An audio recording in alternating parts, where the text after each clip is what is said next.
Nuestro primer invitado es el doctor Eduard Gratacós. Él es jefe del Servicio de Medicina Materno-Fetal del Hospital Clínic de Barcelona desde el año 2005 y también está en el Hospital Sant Joan de Déu, con el que el programa tiene bastante relación. También es profesor titular de Obstetricia y Ginecología de la Universidad de Barcelona y director del Fetal Medicine Research Center. Buenas tardes, doctor Gratacós. Hola, buenas tardes. Bueno, un verdadero placer tenerle en su barco, en el barco de las enfermedades raras. Es usted una autoridad mundial en este asunto que vamos a hablar. Me he preocupado de mirar un poco sobre su trayectoria profesional. Tenemos mucha suerte en este país de tener personas como usted. Y la primera pregunta que le voy a hacer es la siguiente. Según estaba viendo la información, me ha llamado la atención la connivencia de 4 palabras, que era el feto como paciente. Hace años, yo me acuerdo que se decía, van a operar a una señora para ver si salvan al feto, pero operaban a la señora. ¿Y esto es que se ha producido un cambio de paradigma? Sí, se hace más o menos ya, hombre, ahora hace tiempo ya, ¿no? Yo diría que llevamos ya casi 20 años con la idea esta. Lo que pasa es que es verdad que desde que empieza a nivel científico, médico, hasta que llega a la sociedad tarda mucho, evidentemente, ¿no? Ya hace unos 20 años que estamos haciendo cirugía fetal. En España hicimos la primera en el 99. Y por tanto ya hay una serie de patologías del feto que son pocas, lo cierto, pero que se pueden operar y se puede salvar la vida entre algún tipo de anomalías. Y por tanto no solo eso, sino que además podemos afinar mucho el diagnóstico, podemos dar tratamientos médicos también, y eso es lo que hizo nacer el concepto este que se puso muy de moda en las publicaciones científicas en los años 90, ¿no? De decir, bueno, es que el feto es un nuevo paciente, ya no es un desconocido que está dentro de una madre y lo vemos salir, ¿no? Sino que realmente la medicina empieza antes de nacer. La verdad es que 9 meses parece nada comparando a toda una vida, sí. Pero doctor, si fuéramos capaces de recordar esos 9 meses de gestación, posiblemente fuera el viaje más apasionante de toda nuestra vida. Seguro. Nunca nos habrán pasado tantas cosas. Hemos pasado de ser una sola célula a ser un organismo con miles y miles de millones de células. Hemos salido de la nada para convertirnos en un ser vivo, y además vivimos una verdadera primera parte de nuestra vida en el útero materno, porque vivimos de una forma que el resto de la vida no será así, aunque en términos temporales es mucho más corto. Evidentemente se vive en líquido, no se pasa hambre, no se pasa frío, no te puedes dar golpes y eres uno con tu madre y con el mundo, ¿no? Y eso, como sabemos, cambiará mucho después. O sea que realmente es un viaje apasionante y hasta cierto modo, bueno, que después se convierte en otra situación muy diferente, ¿no? O sea que realmente, bueno, y además sabemos que muchas de las cosas que te pasen en ese viaje te van a influir muchísimo el resto de tu vida, porque muchos de tus sistemas se están programando. Estás en la fábrica, te están fabricando, pero al mismo tiempo ya tienes relación con el mundo, ya te dan de comer, puedes tener algunos problemas, puedes nacer antes de tiempo, y todo eso hará que muchos programas que se están poniendo en marcha en ese momento, pues puede que se programen diferente, y eso puede cambiar un poquito tu predisposición a ciertos problemas más tarde, ¿no? Es un campo muy importante de la medicina actual. Ustedes dependen evidentemente de la tecnología, y se ha producido una especie de estancamiento en los últimos años, a lo mejor desde 2005 para acá. ¿Cómo van ustedes a superar esta barrera tecnológica que se ha estancado precisamente en la cirugía fetal? Sí, bueno, la barrera tecnológica es que de pronto dimos un salto muy grande en los años finales de los 90 con el desarrollo de unos instrumentos muy finos, porque para operar fetos tienes que usar instrumentos muy finos de menos de 3 milímetros, y no existían verdaderamente, ¿no? Gracias a financiación fundamentalmente europea se consiguió desarrollar en colaboración con industria, y lo cierto es que a partir del 2005 hemos avanzado un poco, ¿no? Y esto hace que hay algunos problemas. Los fetos pueden tener problemas en las válvulas cardíacas, por ejemplo, pueden tener a veces algún tipo de tumor que, si tuviésemos capacidad de meternos con un catéter en sus vasos sanguíneos, igual que se hace en un adulto, pues podríamos operarlo. Claro, eso es un reto tecnológico gigantesco con un mercado muy pequeño, y eso es un problema, porque desarrollan algo para lo que hay mercado, las empresas tienen interés. Algo para lo que hay muy poco mercado, porque son enfermedades raras y se van a hacer pocas, cuesta mucho. Entonces, ¿cómo se soluciona eso? Pues con inversión en investigación. En este momento hay 2 grandes proyectos en el mundo, y nosotros tenemos la suerte de coordinar uno de estos 2, que está financiado por dinero nacional español. Uno nos financia muy bien la Caixa, y después nos financia la Fundación Celex, y la verdad es que nos han dado un proyecto muy bueno de más de 7 millones de euros, y eso pues realmente permite hacer investigación de muy alto nivel, ¿no? Y con eso podemos trabajar en miniaturizar, desarrollar sensores, es decir, cómo, por ejemplo, le pongo un ejemplo, ¿no? Cómo meterse en una arteria que tiene 1 milímetro, ¿no? Pues claro, y que encima la tengo metida dentro de otro paciente a 30 centímetros de mí, ¿no? Y sin hacer daño a nadie, ¿no? Y para eso, pues eso es tecnología, imagen, miniaturización, y eso es muy caro. Y en eso estamos. ¿Estamos hablando de un catéter de 0,3 milímetros? Sí, por ejemplo, ¿no? Por ejemplo, un catéter de 0,3, que no te lo fabrica nadie, pues te dicen, oiga, pero esto ¿a quién se lo voy a vender, no? Esto. Y un catéter de 0,3 milímetros que tienes que acercarte a la arteria femoral de un feto con un ecógrafo que te permita ver esa arteria, amplificarla mucho, y con un robot de alta precisión poder introducir el catéter. Y bueno, en esas cosas estamos investigando ahora. Doctor, ¿por qué están ustedes ofreciendo una continuidad asistencial desde los inicios de la gestación hasta las primeras semanas de vida del bebé? ¿Por qué? Bueno, porque porque tú eres la misma persona. Los médicos te cambian el nombre y te llaman feto neonato, pero tú eres el mismo. Es el único momento en tu vida que cambias de médico en segundos, ¿no? Y que si tú eres la misma persona, ¿no? Entonces, como le decía, ¿no? Hay problemas en los que el feto ha sufrido un problema, puede que le haya llegado menos alimento del que necesitaba, puede que haya tenido algún problema que lo hemos tenido que operar intrauterinamente, y este feto, que es un niño, pero le llamamos feto, pero es un niño que está ahí dentro, va a nacer y van a necesitar que sigan con la atención. Y claro, es como si a ti te diesen un paciente que nadie te dijese lo que le ha pasado antes, ¿no? O sea, entonces es fundamental que haya esa continuidad, ¿no?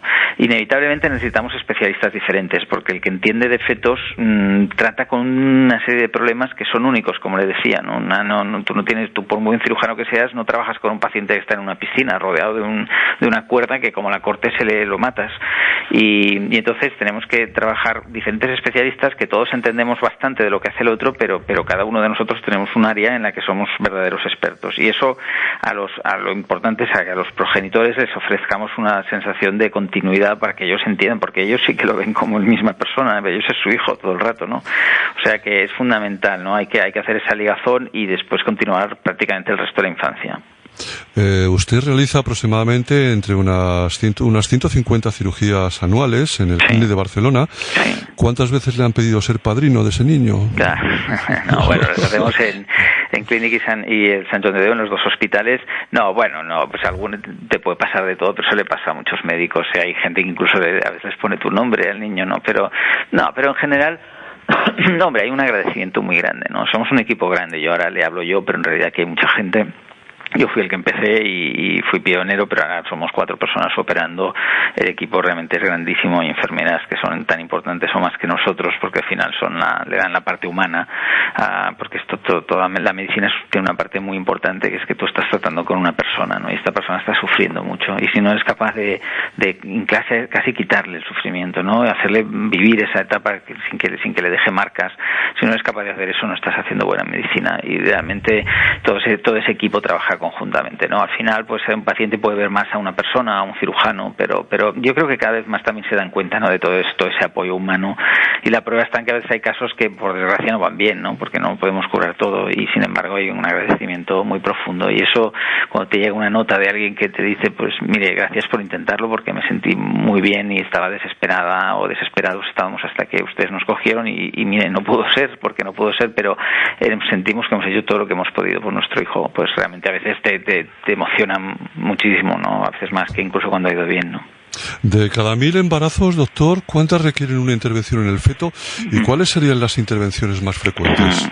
Mire, aproximadamente nosotros hacemos una regla que es 1 entre 1000, y si hiciésemos mejoras en la capacidad de operar, lo bajaríamos a 1 entre 500, es decir, habría más indicaciones, ¿no? Entonces, bueno, cosas que operamos enfermedades entre gemelos, que son gemelos que comparten una placenta y se pueden pasar sangre el uno al otro, y esto puede matarlos, y realmente esto es una cirugía muy satisfactoria, que pasamos de un 100% de mortalidad a un 5%, es decir, salvamos a la gran mayoría. Podemos operar problemas en los pulmones, a veces los fetos tienen pequeñas tabiques en la tráquea, son cosas muy raras, que claro, usted dirá, uy, yo no he oído hablar nunca de esto, ¿no? Claro, porque son muy raras, pasan en uno cada 6.000, cada 7.000 embarazos, pero si tenemos en cuenta que en España hay medio millón, pues le salen unos cuantos al año, ¿no? Entonces, pues pueden obstruir la tráquea y este niño pues no va a desarrollar bien sus pulmones y entonces se trata de entrar en la tráquea y perforar esa obstrucción, ¿no? Esto en un adulto sería pues una operación relativamente sencilla, en un feto pues hay que entrar en la tráquea del feto a través de la madre, perforar la tráquea, una tráquea que tiene 2 centímetros de largo, 2 milímetros de ancho, o sea, realmente son cirugías que hay que utilizar un material muy muy específico, ¿no? También en ocasiones hay problemas también en la vejiga urinaria, puede haber problemas en las válvulas cardíacas y son cirugías que no son cirugías complicadas en el sentido de que son cirugías que duren mucho, son cirugías que han de ser muy cortitas, que han de ir a solucionar problemas concretos, pero que, como le digo, pueden tener consecuencias devastadoras. Imagino, utilizando el sentido común, que la clave para operar, doctor, será que si el feto puede llegar o no a término, ¿no? Me imagino que esa es la primera pregunta. Evidentemente. Entonces, doctor, ¿qué tiempo tienen ustedes desde que detectan el problema hasta que se puede producir la muerte del feto? Pues en ocasiones, por desgracia, poco, a veces más. A veces se puede detectar una anomalía y disponemos de varias semanas para planificar. En ocasiones hay que ir rápido, hay que correr un poquito y cuando se diagnostica el problema, por ejemplo, los gemelos que se pasan sangre del uno al otro, pues que estos hay que operarlos lo antes posible porque realmente viene de días, ¿no? el poder salvarlos. Y por tanto, en ocasiones hay que ir rápido. En otras podemos planificar y entonces tenemos experiencia y sabemos cuál es el mejor momento, ¿no? A veces podemos operar a los 5 meses, a veces hay que operar a los 7. Eso ya pues son para diferentes problemas, sabemos cuál es el mejor momento. La clave es, o como usted decía, llegar a término y después que también la clave es evidentemente que se aplica cirugía cuando si no lo hicieses vas a perder al paciente, ¿no? Si no, obviamente te has de esperar. Doctor, ¿antinatural y contranatural es lo mismo? No lo sé, eso ya necesitaríamos, lo dice porque vamos contra la naturaleza, ¿no? Evidentemente, sí, operar un feto es una rebelión contra la naturaleza. Totalmente, sí, bueno, eso lo digo yo siempre, ¿no? Y bueno, pero claro, es que la medicina es una rebelión contra la selección natural, ¿no? Porque cuando tú estás interfiriendo en lo que, claro, si a nosotros nos dejan a todos en un bosque, pues la especie humana sobreviviría sin duda. Otra cosa es que los individuos, algunos lo pasarían muy mal, ¿no? Y vivirían poco y a veces mal, ¿no? Por tanto, todo lo que sea intervenir en la evolución natural, ahora claro, hay casos en los que ya empiezas a meterte mucho con la evolución natural, con la selección natural, con la naturaleza, ¿no? Y desde luego la naturaleza no previó para nada que a alguien se le ocurriría meterse dentro de un útero y operar un feto, y eso nos obliga a superar muchísimos obstáculos y a engañar a la naturaleza de la madre para que el útero no se entere, que el feto no se entere que lo están tocando, porque si no se pondrían en marcha unos mecanismos que lo que hacen es expulsar al feto, ¿no? Porque la naturaleza se defiende y a la que detecta que hay un problema lo expulsa. Usted que ha vivido la evolución, que me imagino que para usted habrá sido maravillosa, de aquel doctor Gratacós joven, cuando duraba las operaciones hora y media, y ahora la hacen ustedes en apenas 15 minutos, ¿no? ¡Qué pasada! Sí, la mayoría sí, porque hemos ido mejorando cosas, pero bueno, como digo siempre, esto es como todo, es decir, yo siempre me dicen que esto es muy difícil y hombre, evidentemente lo es, ¿no? Pero siempre a mí me ha maravillado cuando hago un vuelo transoceánico que puedan aterrizar aquel avión tan grande, ¿no? Y no pase nada, ¿no? O sea que la práctica realmente pues consigue ir mejorando cosas que al principio parecían dificilísimas y que poco a poco las hemos ido mejorando. La planificación, la imagen, los ecógrafos que usamos pues son como los ordenadores, ¿no? Un ordenador de hace 20 años, pues imagínense comparado con uno de ahora, ¿no? Tenemos una precisión, hemos aprendido muchísimo, formamos parte de un grupo internacional que somos 5 o 6 hospitales que entre todos hacemos muchas operaciones y eso nos ha permitido ganar mucha experiencia y aprender y eso pues redunda en el beneficio de las operaciones que son muy cortitas y eso es clave porque cuanto más corta sea la operación, pues realmente más probabilidades de éxito tenemos. Yo detecto en su trabajo una especie como de cabeza tricéfala, por una parte conocimientos de medicina, por otra parte es usted un mecánico fantástico, un ingeniero, y por otra parte, ¿dónde queda la ética?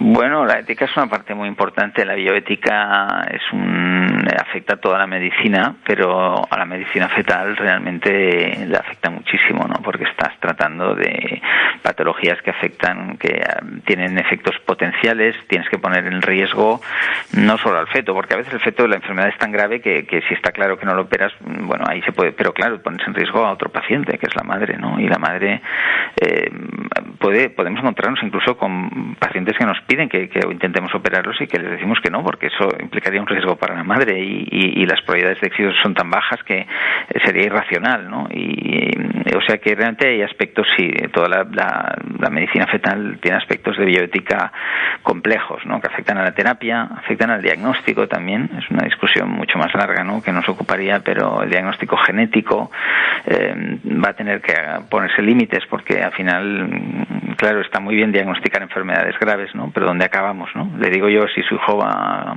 a tener mejor o peor carácter, ¿no? Es decir, la capacidad de predecir no lleva más felicidad, generalmente la disminuye, y por tanto es un campo en el que la ética interviene muchísimo, y hay congresos de bioética de gente que se dedica de pleno a este tema, porque es muy amplio, y como todo en bioética no todo es blanco y negro, ¿no? Sino que hay muchos grises. El feto parece ser que es un ser absolutamente nerviosísimo, que se está moviendo constantemente, y me imagino que cada cirugía será diferente, será única, personalizada, porque depende de dónde se encuentre el propio feto. Entonces, esto a nivel de la propia cirugía les produce más lentitud, más rapidez. Sí. ¿Cómo deben afrontarlo? Bueno, claro, eso es lo que hemos ganado mucho con los años, ¿no? Que hemos aprendido muchísimo a manipular el feto. No solo el feto, sino que el feto está enganchado a la placenta, que es como un disco, es como una ventosa que está enganchada a la mamá y que puede estar en la parte de delante, en la parte de atrás, y no podemos atravesarla, tenemos que sortearla, ¿no? A veces es fácil porque se nos pone atrás, pero a veces está delante y tenemos que buscar un huequito por un lado. Y entonces el feto puede estar del lado que te interesa, haciendo vertical, entonces hay que planificar hacia dónde se va a mover el feto, hay que inmovilizarlo, y para eso tenemos unas técnicas que son unas anestesias que podemos inyectar de forma muy precisa, y entonces al feto lo anestesiamos durante el tiempo que va a durar la cirugía, y lo podemos manipular de una forma también muy precisa. Es decir, podemos darle la vuelta, ponerlo de arriba boca abajo y sin riesgo, totalmente sin riesgo, porque sabemos cómo manipularlo, ¿no? Y entonces todo eso nos ha hecho ganar mucho. Es decir, si antes un feto estaba en mala posición, podíamos estar ahí 3/4 de hora peleándonos para ver cómo podíamos llegar, y eso hacía perder mucho tiempo, ¿no? Y hoy en día todo eso lo hemos ido solucionando, ¿no? Entonces hay que inmovilizar el feto, y como dice usted muy bien, todas las cirugías, hay cirugías dificilísimas en medicina, desde luego, y siempre cada cirugía es diferente, pero esta es particularmente especial en este sentido. O sea, tiene algunas cosas menos complicadas que cirugías abiertas, pero tiene muy complicado que tú operas a un paciente, como le digo, que está en una piscina, que hasta tú lo puedes ver ahora, tardas 2 minutos en cargar la anestesia y ya se ha dado la vuelta, y todo eso pues implica un conocimiento específico de esta cirugía, que es lo que hace que si cuando tienes experiencia puedes estar 10-15 minutos, y si no la tienes puedes estar 2 horas y encima acabar mal, ¿no? Generalmente la madre suele estar sedada, ¿verdad, doctor? ¿Y por qué no recuerdan, no lo suelen recordar nada, o lo quieren olvidar? Bueno, la madre sí, empezamos con las primeras cirugías, se hacían con cirugía general, y ahora es excepcional, solo muy raramente, en alguna indicación muy concreta, hacemos cirugía general. Prácticamente siempre está sedada. No, lo que pasa es que cuando te sedan, hombre, en general recuerdas poco, porque la sedación es tiene como todo, tiene sus cosas buenas, sus cosas malas, ¿no? La sedación te quita todo ese componente de angustia que tienes ante la situación, pero claro, no es perfecto, es decir, te quita ese componente, pero también te seda otras partes del cuerpo, ¿no? Y no es que no recuerden nada, pero sí que en general hay una tendencia a olvidar bastante lo que ha pasado. Pero no, porque algunas pacientes sí que lo recuerdan, pero en general sí que es cierto que los procedimientos que se hacen con sedación se tiende a olvidar bastante lo que se ha pasado. La cirugía fetal es la estrella de lo que estamos hablando, de lo que más se habla habitualmente, pero me imagino, por ejemplo, hay 1 de cada 10 niños van a desarrollar un problema neurológico, y 2/3 de estos son de origen fetal. ¿Por dónde van las líneas de trabajo futuras? Sí, como dice usted, pues estos son los números, y las líneas futuras son identificar cuáles son las causas de esto. Las dos grandes protagonistas aquí son el retraso de crecimiento fetal, es decir, que el bebé no crezca todo lo que debería crecer dentro del útero, y la prematuridad. Y a partir de ahí se le asocian pues otra serie de problemas que son menos frecuentes, ¿no? El retraso de crecimiento pues afecta a un 7-8% de los fetos que nacen, y es un problema de verdadera desnutrición intrauterina, ¿no? Todo el mundo está muy preocupado porque su hijo coma o no coma, pero pocos saben que en el útero hay un 7% de niños que no comen porque no les llega suficiente en las últimas semanas, ¿no? Y eso a veces puede ser muy grave, incluso matar al feto, pero lo habitual es que no sea muy grave, lo habitual es que le permita llegar al final, pero son niños que nacen con menor peso, y sabemos que eso les condiciona, le hace que su cerebro se forme de otra manera, su corazón también. crecen. Los prematuros una cosa parecida, ¿no? Los sacamos de ahí dentro antes de que toque y eso le obliga al organismo a adaptarse y esas adaptaciones pues pagan un precio después, ¿no? Entonces lo que estamos investigando es cómo podemos contrarrestar esos déficits que se producen, que el feto se adapta, porque o sea, el feto es como un niño, se adapta a casi todo. Otra cosa es que después de adaptarse sea mejor o peor, ¿no? O sea, si un niño se cría en un ambiente muy agresivo, se adaptará seguro, usted no tenga ninguna duda, pero no será mejor persona al final. Adaptarse no es ser mejor, ¿no? Entonces, el feto se adapta a cualquier problema, pero después, por ejemplo, si hay una falta de nutrientes, desprioriza las áreas más superiores de su cerebro. Yo tengo que construir una casa, necesitaba tener 1000 piezas, me han dado 900, pues lo que voy a dejar de hacer es la parte menos prescindible, la parte más de arriba. Voy a potenciar más, pues el ordenador, pues que me haga respirar y que me haga regular mi temperatura, ¿no? La inteligencia superior es lo que voy a despriorizar más, porque es lo que la evolución ha aparecido en último momento, ¿no? Y entonces hay como un mecanismo de protección, ¿no? Entonces, ¿qué investigamos? Pues cómo podemos contrarrestar eso, ¿no? Y realmente pues estamos en investigaciones muy interesantes de cómo dando ciertos suplementos, cómo haciendo determinadas actitudes una vez nacido el bebé y otras dentro del útero se podrían revertir bastante estos cambios, y yo creo que en los próximos años veremos resultados muy interesantes y muy esperanzadores. Ya desde que somos nascituros, antes de ser persona, ya nos preocupamos por nuestro propio medio ambiente, pero me imagino que el ambiente, la epigenética que ustedes llaman, sí, del feto también tiene que ser importante, ¿no? Bueno, es lo que explica todo lo que le comento, ¿no? Es decir, usted y yo tenemos unos genes y eso es como los chips, ahí va toda la información, ¿no? Pero esos genes no los podemos cambiar, eso viene de fábrica y eso no lo puedes cambiar. Pero si vives en el Polo Norte o vives en el Ecuador, vas a tener que adaptar tu cuerpo de forma diferente, ¿no? ¿Cómo pueden hacer los genes para funcionar diferentes? Pues gracias a la epigenética, que es como una capa de moléculas, de sustancias que se ponen encima de los genes y hace que funcionen de una manera o de otra. Es decir, el mismo gen puede funcionar de una forma o de otra en función del ambiente. Y la epigenética se programa en gran medida, no solo, porque se programa toda la vida, se programa en gran medida en la vida intrauterina. Entonces, si yo me han acostumbrado a tener menos alimento, pues yo me acostumbro a ahorrar mucho, a mi organismo se acostumbra a ahorrar mucho. Después, cuando salga, voy a comer bien, pero mi organismo no lo sabía cuando se programó y de pronto pues no soy capaz de gestionar bien todo ese azúcar y tengo más tendencia a la obesidad, ¿no? Eso es un pequeño ejemplo que le pongo, ¿no? Entonces, realmente, eso es lo que llamamos la epigenética, ¿no? Lo que se adapta a nuestro organismo a un ambiente diferente y que hace que el organismo se adapte, es decir, que consigamos sobrevivir, que no se, como si fuese un ordenador, que no se cuelgue el programa, ¿no? Porque imagínese usted que fuese un ordenador, ¿no? Y el ordenador está programado para construir el cerebro con 1000 piezas y de pronto yo le estoy dando 900, pues el ordenador se cuelga y se acabó el tema, ¿no? La epigenética hace que yo me voy a adaptar, ¿no? Pero esas adaptaciones se quedan para toda la vida, ¿no? Entonces la epigenética es tan importante como la genética. Tenemos dos capas, una de los genes y encima una que se llama epigene, el genoma, que son nuestros genes, y el epigenoma. Y el epigenoma, si no hacemos nada, se queda ahí toda la vida. Entonces, lo bueno que tiene es que lo podemos revertir, sobre todo si actuamos muy pronto en la vida, y pues por eso es tan importante, ¿no? El ambiente, al final, es tan importante como el gen. Piense que nosotros decimos que la inteligencia se determina en un tercio por tu vida prenatal, un tercio por tus primeros años de vida y otro tercio por tus genes. O sea que los genes son muy importantes, pero no lo son todo, ni mucho menos. El ambiente es crítico. Pues doctor, le voy a decir una cosa, estoy seguro que Eduard hay más de uno en Barcelona gracias a usted, ¿eh? Puede ser. Eso sería una cuestión de verlo en el registro. Puede ser, pues muchísimas gracias, sobre todo por lo fácil que explica las cosas, porque lo importante de este programa es que podamos entenderlo como personas neófitas como yo y que nos apasione, porque cuanta más gente entremos en este mundo y más investigación haya, mejoraremos mucho mejor, evidentemente. Muchísimas gracias por su trabajo. Me alegro, muchas gracias. Muy buenas tardes. Gracias por su tiempo, hasta luego.